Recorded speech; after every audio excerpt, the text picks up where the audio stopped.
আমার একটা ফ্ল্যাট আছে, ওই ফ্ল্যাটটা যদি আমি কোনো বিধর্মীকে ভাড়া দিই, জি, ওরা যদি ওখানে উপাসনা পূজা করে, তাহলে ওদের ওইজনকে কি কোনো বিধর্মীকে কি ওই বাসা ভাড়া দেওয়া উচিত হবে? বুঝতে পেরেছি, আমাদের সাথেই থাকবেন শেখ। বিধর্মীকে কোনো বাসা ভাড়া, ফ্ল্যাট ভাড়া, বাসা ভাড়া আপনি যে কাউকে দিতে পারেন, এখানে শরীয়তের জায়েজের কিছু না জায়েজের কিছু নাই। তবে ওনারা যদি নির্দিষ্ট করে বলে কি যে আমি এখানে মন্দির করব বা উপাসনালয় করব, তাহলে সেখানে কথা আছে, সেখান থেকে অ্যাভয়েড করা দরকার। কিন্তু ব্যক্তি হিসেবে সবাই আমরা আমরা যেমন ইবাদত করি, তারাও তাদের ধর্মের বিধিবিধান পালন করতে থাকে। কারণ দুনিয়াটাই এভাবে আল্লাহ তাআলা করেছেন এমনভাবে যে এখানে 100% মুসলিম হবে না, আবার 100% কাফেরও হয়ে যাবে না।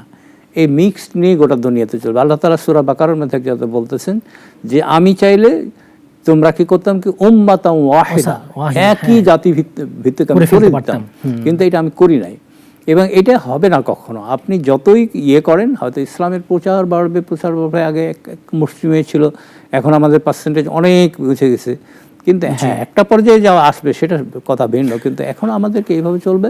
এই জন্য আপনি এবং আমরা দিতে চাই, কোনো অসুবিধা নাই, আমরা দিতে চাই, তাদের ইবাদত করবে। তবে যদি আপনি মন্দির করার জন্য বা এরকম করার জন্য সেই বিষয়টা আমাদের একটু ভেবে দেখতে হবে। আমি এরকম হতে পারে যে সে প্রথমে মুসলিম খুঁজলো বা প্রাধান্য দিল, পরে একেবারে না পেলে তখন করতে পারে। কারণ এখন যদি আপনি তাদেরকে ভাড়া দিন, তারা থাকবে কোথায়? কমিটিতে তাদেরকে থাকতে হবে। আমরা সবাই যদি বন্ধ করে দিই, তাহলে তো মানুষের পথ বন্ধ করে দিলাম, আমরা তো মানুষকে অবরুদ্ধ করে ফেললাম, এটাও করা যাবে না।